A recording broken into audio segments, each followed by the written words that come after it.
just joshing A.S.M.R.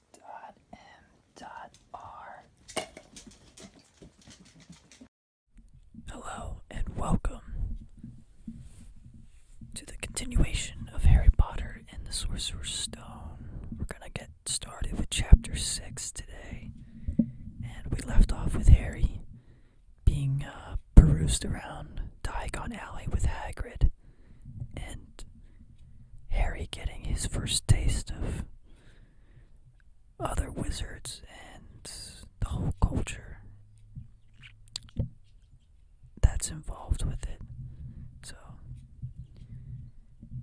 he's going to take a trip to Hogwarts now with the chapter that is called The Journey from Platform 9 3/4. Let's get going. Harry's last month with the Dursleys wasn't fun.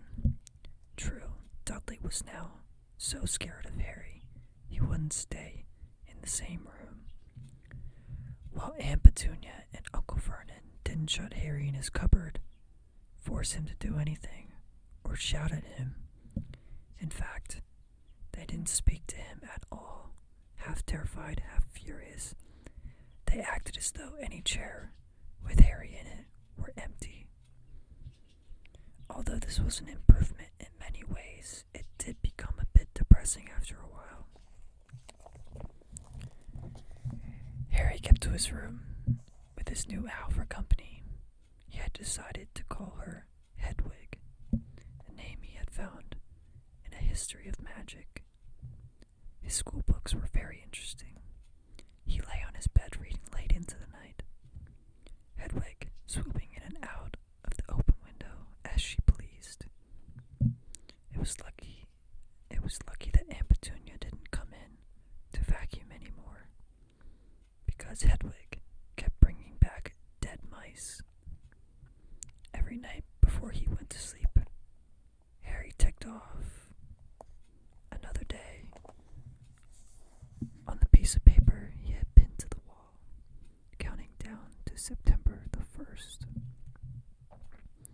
On the last day of August, he thought he'd better speak to his aunt and uncle about getting to King's Cross Station the next day. So he went down to the living room, where they were watching a quiz show on television. He cleared his throat to let them know he was there, and Dudley screamed and ran from the room. Uncle Vernon. Uncle Vernon grunted to show he was listening. I need to be at King's Cross tomorrow to go to Hogwarts. Uncle Vernon grunted again. Would it be alright if you gave me a lift? Grunt. Harry supposed that meant yes. Thank you. He was about to go upstairs when Uncle Vernon actually spoke. Funny way to get to wizard school, the train. Magic carpets all got punctures, have they? Harry didn't say anything. Where is this school anyway? I don't know, said Harry, realizing this for the first time. He pulled the ticket Hagrid had given him out of his pocket. I just take the train from platform 9 3/4 at 11 o'clock, it read. His aunt and uncle stared. Platform what? 9 3/4. Don't talk rubbish, said Uncle Vernon. There's no platform 9 3/4. It's on my ticket. Barking, said Uncle Vernon, howling mad. The lot of them. You'll see. You just wait. Alright, we'll take you to King's Cross. We're going out to London tomorrow anyway, or I wouldn't bother. Why are you going to London? Harry asked, trying to keep things friendly.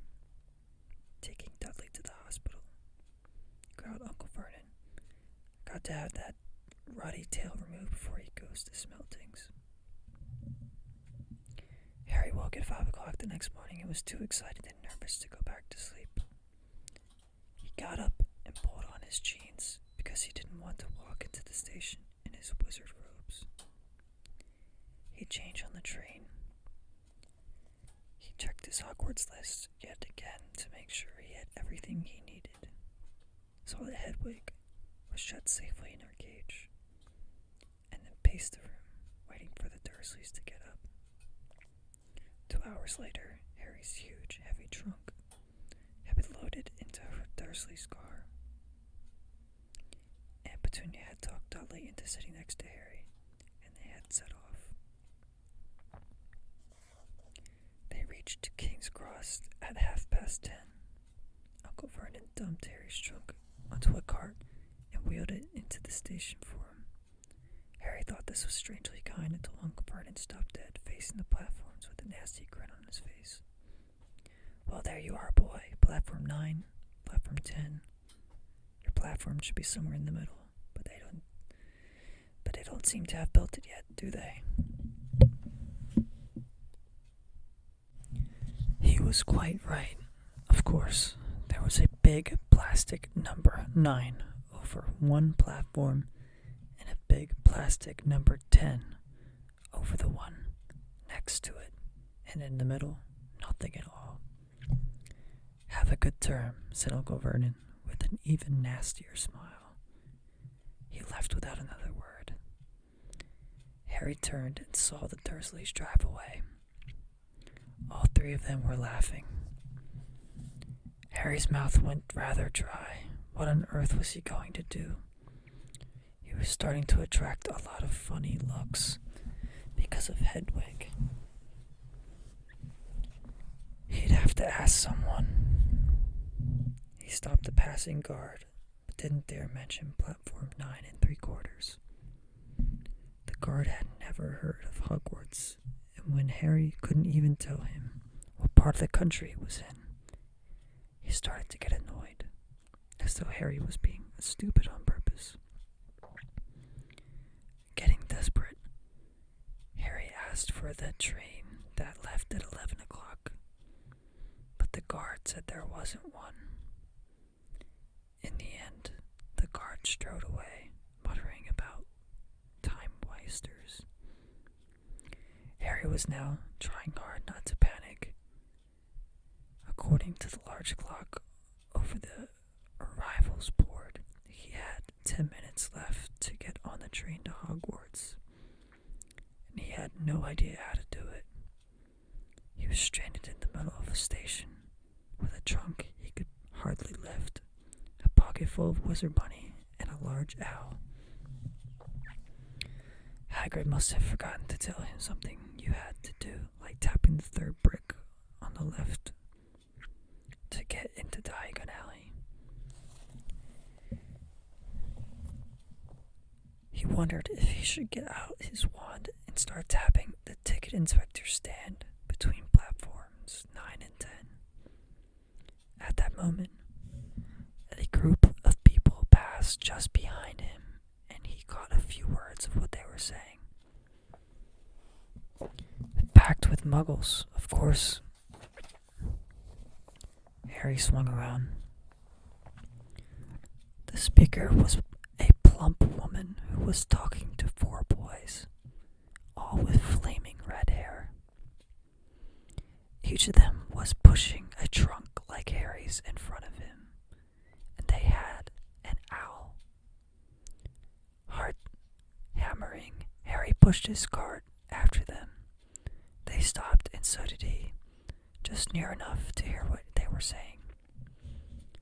"Now what's the platform number?" said the boy's mother. 9 3/4, piped a small girl, also red-headed, who was holding her hand. "Mom, can't I go?" "You're not old enough, Ginny. Not now. Be quiet." "All right, Percy, you go first." What looked like the oldest boy marched toward platforms 9 and 10. Harry watched, careful not to blink in case he missed it. But just as the boy reached the dividing barrier between the 2 platforms, a large crowd of tourists came swarming in front of him. And by the time the last backpack had cleared away, the boy had vanished.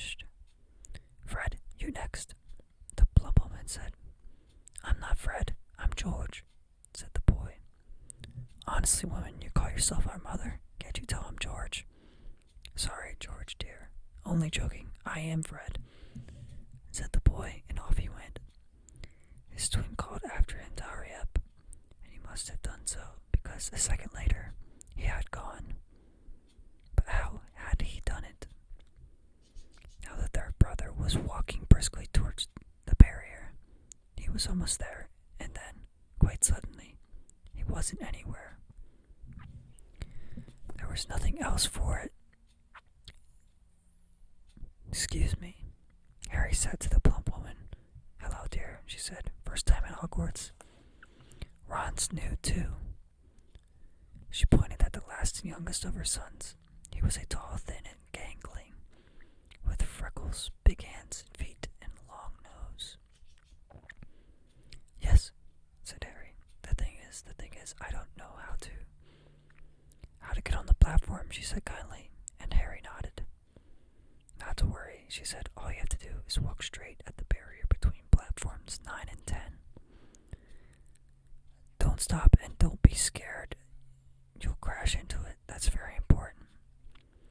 Best do it a bit of a run if you're nervous. Go on. Go now before Ron." Okay," said Harry. He pushed his trolley around and stared at the barrier. It looked very solid.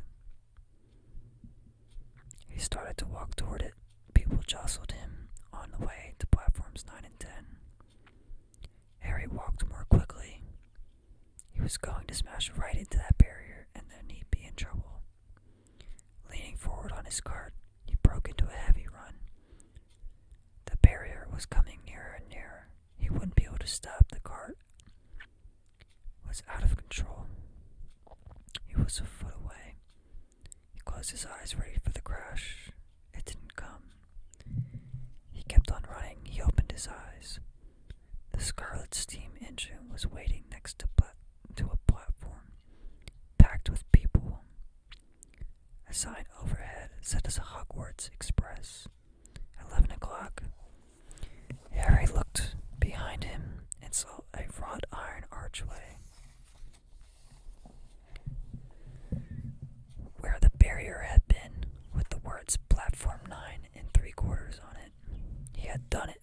Smoke from the engine drifted over the heads of the chattering crowd, while cats of every color wound here and there between their legs. Owls hooted to one another in a disgruntled sort of way over the babble and the scraping of heavy trunks. The first few carriages were already packed with students, some hanging out the window to talk to their families, some fighting over seats. Harry pushed his cart off down the platform in search of an empty seat. He passed a round-faced boy who was saying, "Gran, I've lost my toad again." "Oh, Neville," he heard the old woman sigh. A boy with dreadlocks was surrounded by a small crowd. "Give us a look, Lee. Go on." The boy lifted the lid of a box in his arms, and the people around him shrieked and yelled as something inside poked out a long, hairy leg. Harry pressed on through the crowd until he found an empty compartment near the end of the train. He put Hedwig inside first, and then started to shove and heave his trunk towards the train door. He tried to lift it up the steps, but could hardly raise one end, and twice he dropped it painfully on his foot. One hand, it was one of the red-haired twins he'd followed through the barrier. "Yes, please," Harry panted. "Oi, Fred, come here and help." With the twins' help, Harry's trunk was at last tucked away in a corner of the compartment. "Thanks," said Harry, pushing his sweaty hair out of his eyes. "What's that?" said one of the twins suddenly, pointing at Harry's lightning scar. "Blimey," said the other twin. "Are you—" "He is," said the first twin. "Aren't you?" he added to Harry. "What?" Harry Potter, chorused the twins. Oh, him, said Harry. Yes, I am. The two boys gawked at him, and Harry felt himself turning red. Then, to his relief, a voice came floating in through the train's open door. Fred, George, are you here?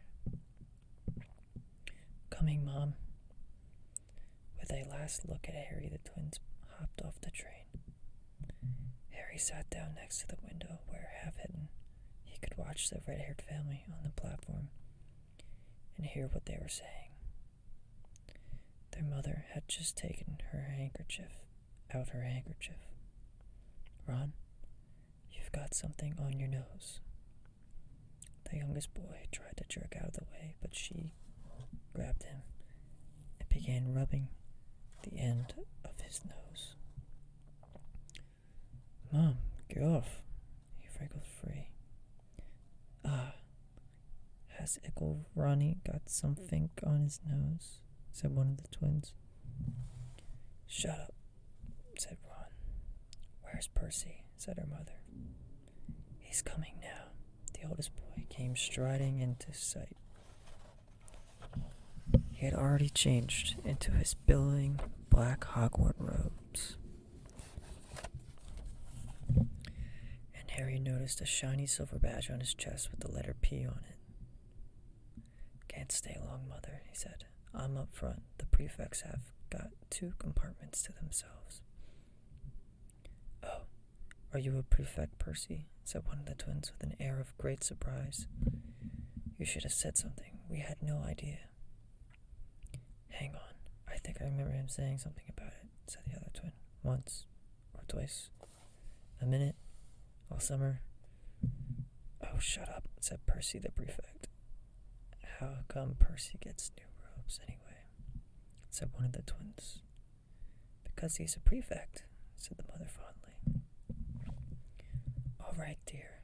Well, have a good term. Send me an owl when you get there. She kissed Percy on the cheek and he left. Then she turned to the twins. Now you two, this year you behave yourselves. If I get one more owl telling me you've blown up a toilet or blown up a toilet, we've never blown up a toilet. Great idea though. Thanks, Mom. It's not funny. And look after Ron. Don't worry, Icky Ronnykins is safe with us. Shut up, said Ron again. He was almost as tall as the twins already, and his nose was still pink where his mother had rubbed it. Hey, Mom, guess what? Guess who we just met on the train? Harry leaned back quickly so that they couldn't see him looking. You know that black-haired boy who was near us at the station? Know who he is? Who? Harry Potter. Harry heard the little girl's voice. Oh, Mom, can I go on the train and see him, Mom? Oh, please? You've already seen him, Ginny, and the poor boy isn't something you goggle at a zoo. Is he really, Fred? How do you know? Asked him. Saw his scar. It's really there, like lightning. Poor dear. No wonder he was alone. I wondered. He was ever so polite when he asked how to get onto the platform. Never mind that. Do you think he remembers what looks like? Their mother suddenly became very stern. I forbid you to ask him, Fred.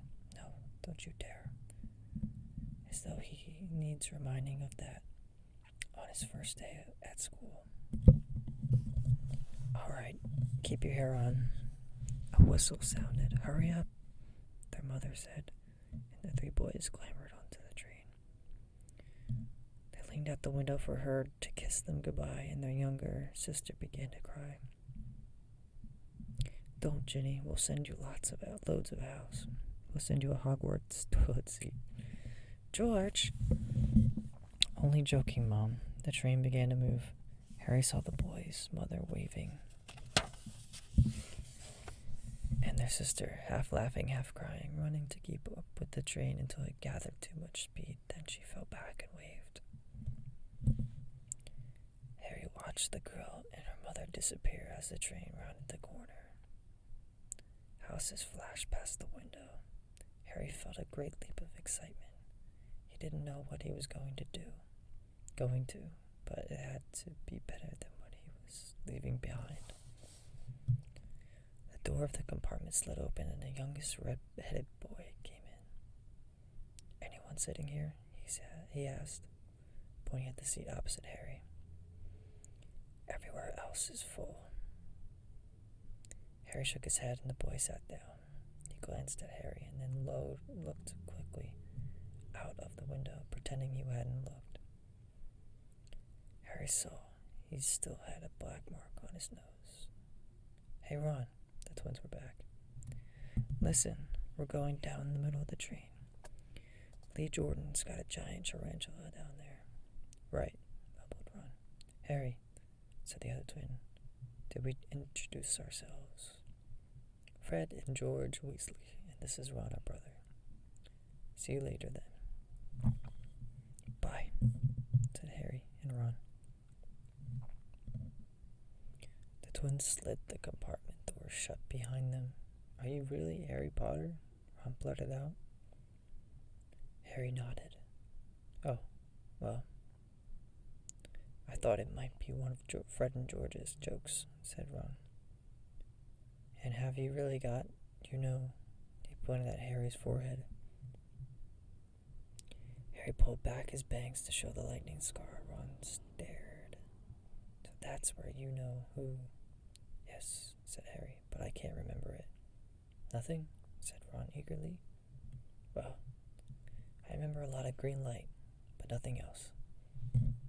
"Ron, wow," said Ron.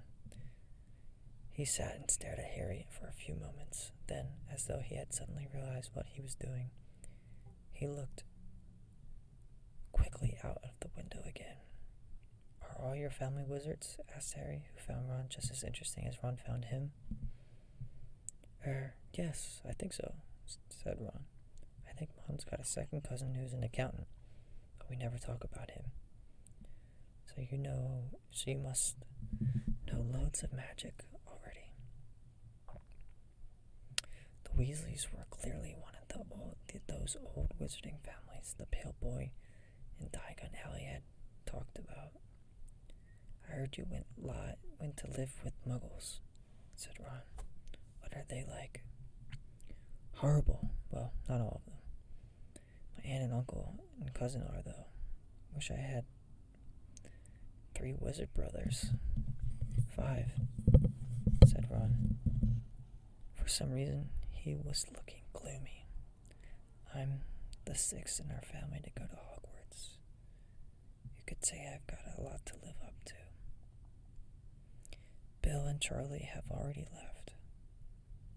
Bill was head boy and Charlie was captain of Quidditch. Now Percy's a prefect. Fred and George mess around a lot, but they still got really good marks. And everyone thinks they're really funny. Everyone expects me to do as well as the others, but if I do, it's no big deal. Because they did it first." "You never get anything new either, with 5 brothers. I've got Bill's old robes, Charlie's old wand, and Percy's old rat." Ron reached inside his jacket and pulled out a fat gray rat, which was asleep. "His name's Scabbers, and he's useless. He hardly ever wakes up. Percy got an owl from my dad for being made a prefect. But they couldn't I got Scabbers instead." Ron's ears went pink. He seemed to think he said too much because he went back to staring out of the window.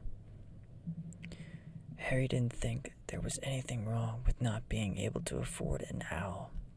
After all, he'd never had any money in his life until a month ago, and he told Ron so, all about having to wear Dudley's old clothes and never getting proper birthday presents.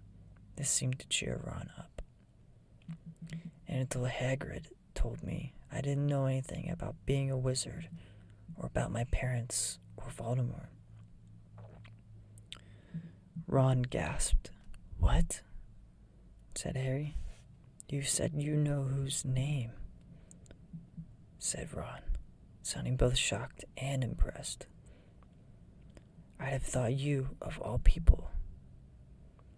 I'm not trying to be brave or anything, saying the name, said Harry.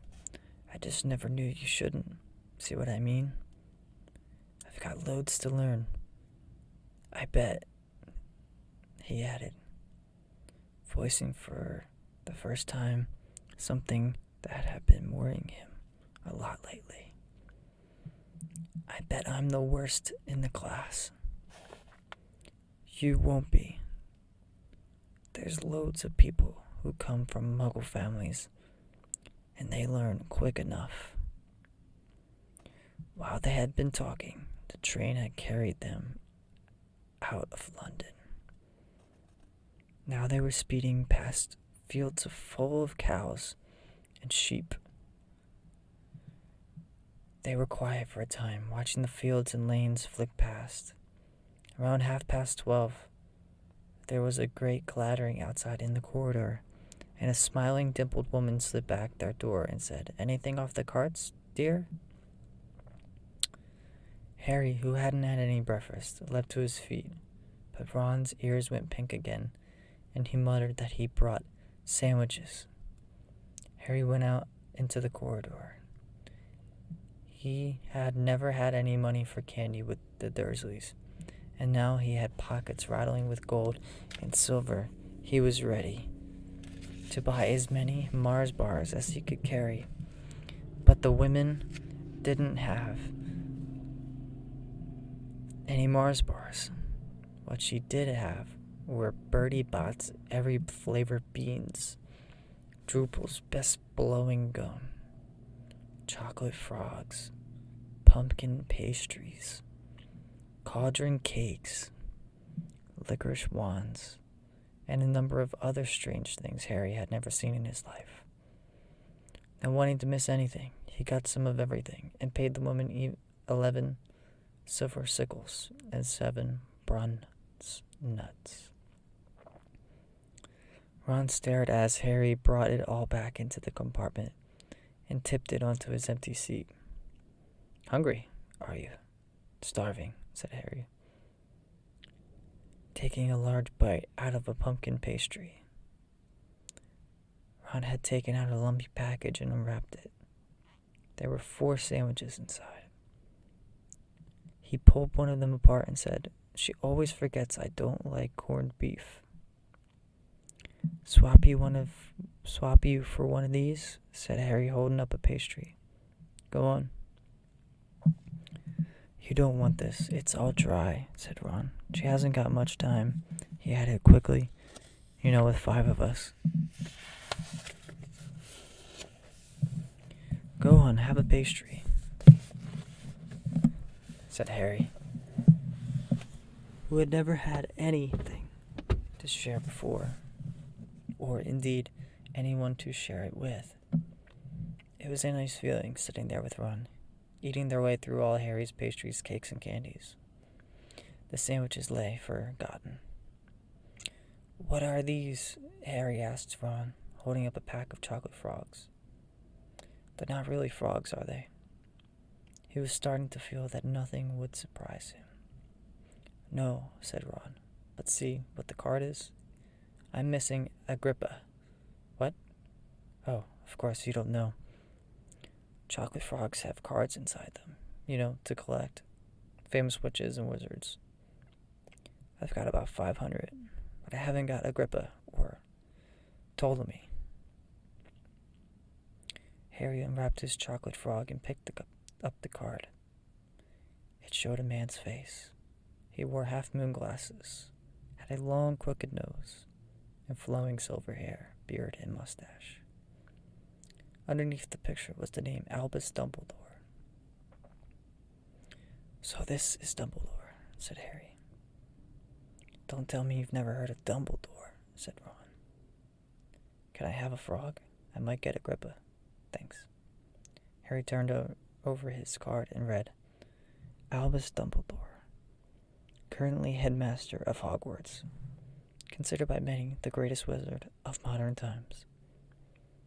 Dumbledore is particularly famous for his defeat of the Dark Wizard, Grindelwald, in 1945, for the discovery of the 12 uses of dragon's blood, and his work on alchemy with his partner, Nicholas Flamel.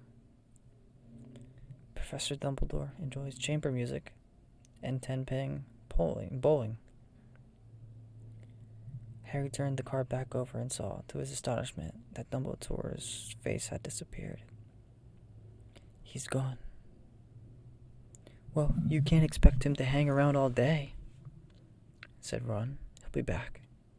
No, I've got Morgana again, and I've got about 6 of her. Do you want it? You can start collecting. Ron's eyes strayed to the pile of chocolate frogs waiting to be unwrapped. Help yourself, said Harry. But in, the Muggle world, people just stay put in photos. Do they? What? They don't move at all? Ron sounded amazed. Weird. Harry stared at Dumbledore, sidled back into the picture of his card, and gave him a small smile. Ron was more interested in eating the frogs than looking at the famous witches and wizards cards, but Harry couldn't keep his eyes off them. Soon he had not only Dumbledore and Morgana, but Hengist of Woodcroft, Alberic Grunion, Circe, Paracelsus, and Merlin. He finally tore his eyes away from the truthless Chloridina, who was scratching her nose to open a bag of Bertie Bott's every flavor beans. You want to be careful with those, Ron warned Harry. When they say every flavor, they mean every flavor. You get all the ordinary ones like chocolate and peppermint and marmalade, but you can get spinach and liver and tripe. George reckons he had a booger-flavored one once. Ron picked up a green bean, looked at it carefully, and bit into a corner. Blah! See? Sprouts. They had a good time eating every flavored beans. Harry got toast, coconut, baked bean, strawberry, curry, grass, coffee, sardine, and was even brave enough to nibble the end of a funny gray one Ron wouldn't touch, which turned out to be pepper. The countryside now, flying past the window, was becoming wilder. The neat fields had gone. Now there were woods, twisting rivers, and dark green hills. There was a knock on the door of the compartment, and the round-faced boy Harry had passed on the platform 9 3/4 came in. He looked tearful. Sorry, he said, but have you seen a toad at all? When they shook their heads, he wailed, I've lost him. He keeps getting away from me. He'll turn up, said Harry. Yes, said the boy miserably. Well, if you see him. He left. Don't know why he's so bothered, said Ron. If I'd brought a toad, I'd lose it as quick as I could. Mind you, I brought Scabbers, so I can't talk. The rat was still snoozing on Ron's lap. He might have died, and you wouldn't know the difference, said Ron in disgust. I tried to turn him yellow yesterday to make him more interesting, but the spell didn't work. I'll show you. Look. He rummaged around in his trunk and pulled out a very battered-looking wand. It was chipped in places, and something white was glinting at the end. Unicorn hairs nearly poking out, anyway. He had just raised his wand when the compartment door slid open again. The toadless boy was back, but this time he had a girl with him. She was already wearing her new Hogwarts robes.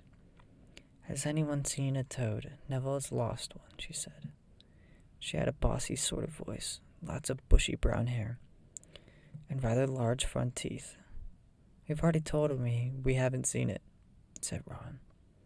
But the girl wasn't listening. She was looking at the wand in his hand. Oh, are you doing magic? Let's see it then. She sat down. Ron looked taken aback. Alright. He cleared his throat. Sunshine, daisies, buttermellow, turn this stupid fat rat yellow. He waved his wand, but nothing happened. Scabbers list stayed gray and fast asleep. Are you sure that's a real spell? Said the girl. Well, it's not very good, is it? I tried a few simple spells just for practice, and it's all worked for me. Nobody in my family's magic at all. It was ever such a surprise when I got my letter. But I was ever so pleased, of course. I mean, it's the very best school of witchcraft there is, I've heard. I've learned all our course books by heart, of course. I just hope it will be enough. I'm Hermione Granger, by the way. Who are you? She said all this very fast. Harry looked at Ron and was relieved to see by his stunned face that he hadn't learned all the course books by heart either. I'm Ron Weasley, Ron muttered. Harry Potter, said Harry. Are you really? Said Hermione. I know all about you, of course. I got a few extra books for background reading, and you're in modern magical history, and the rise and fall of the dark arts, and great wizarding events of the 20th century. Am I? Said Harry, feeling dazed. Goodness, didn't you know? I'd have found out everything I could if it was me, said Hermione. Do either of you know what house you'll be in? I've been asking around, and I hope I'm in Gryffindor. It sounds by far the best. I hear Dumbledore himself was in it, but I suppose Ravenclaw wouldn't be too bad. Anyway, we'd better go and look for Neville's toad. You two have better change. You know, I expect we'll be there soon. And she left, taking the toadless boy with her. Whatever house I'm in, I hope she's not in it, said Ron. He threw his wand back into his trunk. Stupid spell. George gave it to me. Bet he knew it was a dud. What house are your brothers in? Asked Harry. Gryffindor, said Ron. Gloom seemed to be settling on him again. Mom and Dad were in it too. I don't know what they'll say if I'm not. I don't suppose Ravenclaw would be too bad, but imagine if they put me in Slytherin. That's the house vault. I mean, you know who was in. Yeah, said Ron. He flopped back into his seat, looking depressed. You know, I think the ends of Scabbers' whiskers are a bit lighter, said Harry, trying to take Ron's mind off the houses. So what do your oldest brothers do now that they've left anyway? Harry was wondering what a wizard did once he finished school. Charlie's in Romania studying dragons, and Bill's in Africa doing something for Gringotts, said Ron. Did you hear about Gringotts? It's been all over the Daily Prophet, but I don't suppose you get that with the Muggles. Someone tried to rob a high-security vault. Harry stared. Really? What happened to them? Nothing. That's why it's such big news. They haven't been caught. My dad said it must have been a powerful dark wizard to get around Gringotts. But they don't think they took anything.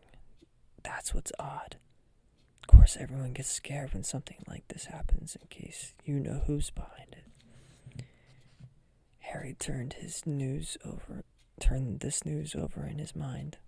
He was starting to get a prickle of fear every time you know who was mentioned. He supposed this was all part of entering the magic world, but it had been a lot more comfortable saying Voldemort without worrying. "What's your Quidditch team?" Ron asked. I don't know any," Harry confessed. "What?" Ron looked dumbfounded. "Oh, you wait. It's the best game in the world." And he was off, explaining all about the 4 balls and the positions of the 7 players, describing famous games he'd been to with his brothers, and the broomstick he'd like to get if he had the money.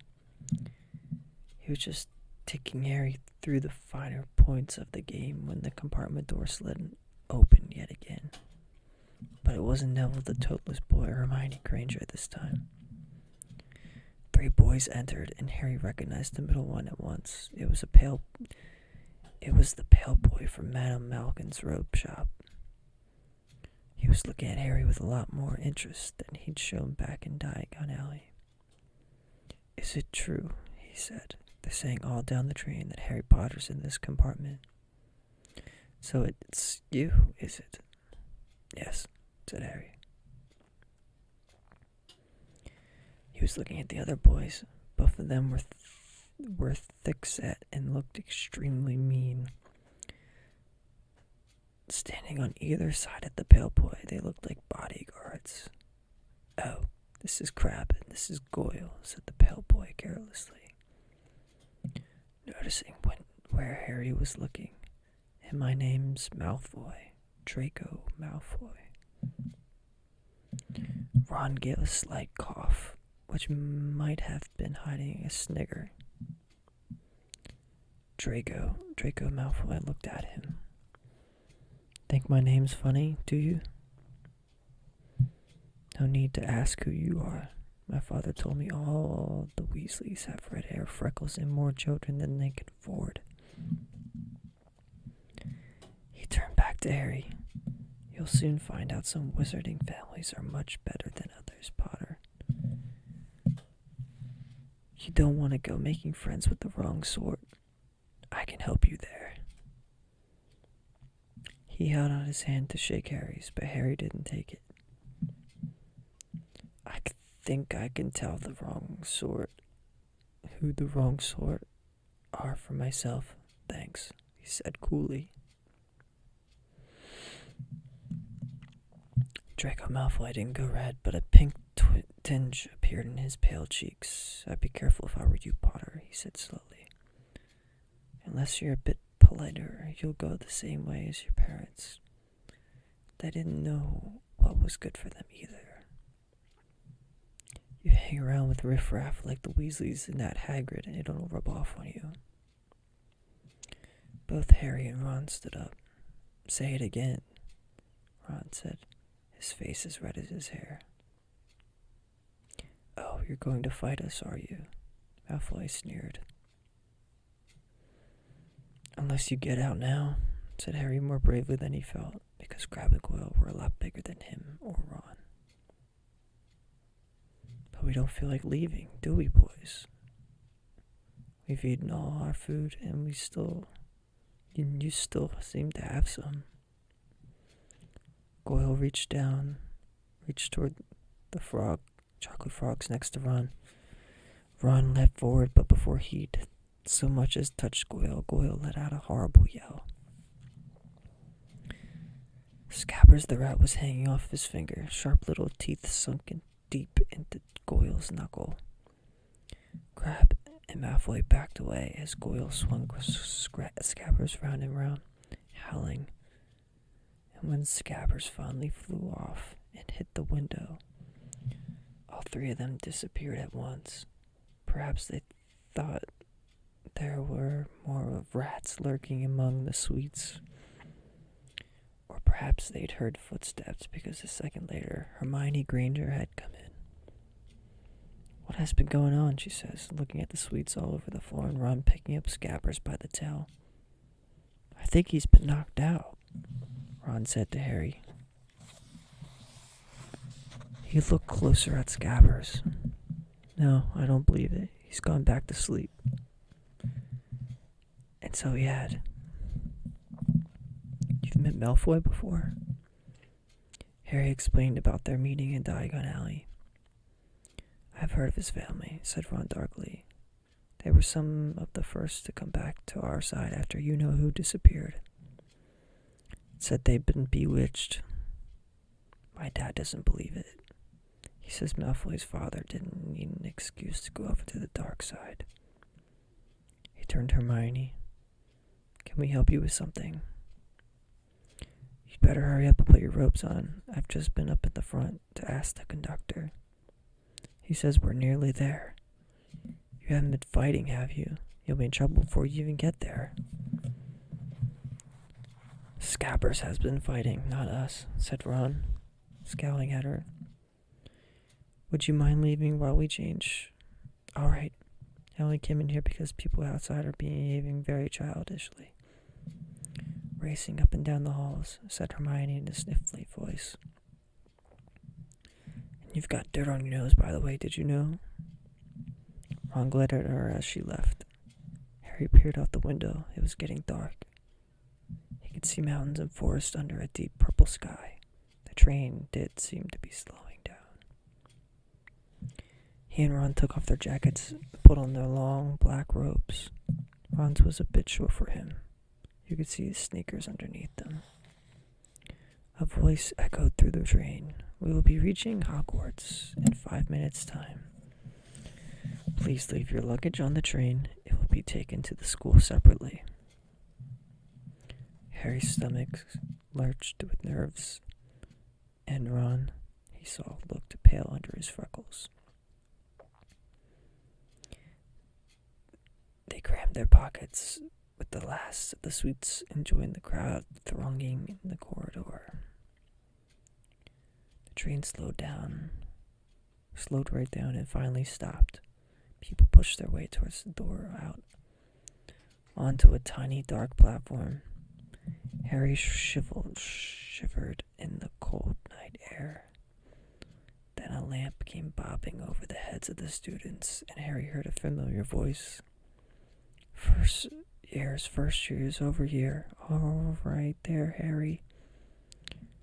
Hagrid's big, hairy face beamed over the sea of heads. Come on, follow me. Any more first years? Mind your step now. First years, follow me. Slipping and stumbling, they followed Hagrid down what seemed to be a steep, narrow path. It was so dark on either side of them that Harry thought there must be thick trees there. Nobody spoke much. Neville, the boy who kept losing his toad, sniffled once or twice. You'll get your first sight of Hogwarts in a sec, Hagrid called over his shoulder, just round this bend here. There was a loud ooh. The narrow path had opened suddenly onto an edge of a great black lake. Perched atop a high mountain on the other side, its windows sparkling in the starry sky, was a vast castle with many turrets and towers. No more than 4 into a boat, Hagrid called, pointing to a fleet of little boats sitting in the water by the shore. Harry and Ron were followed into their boat by Neville and Hermione.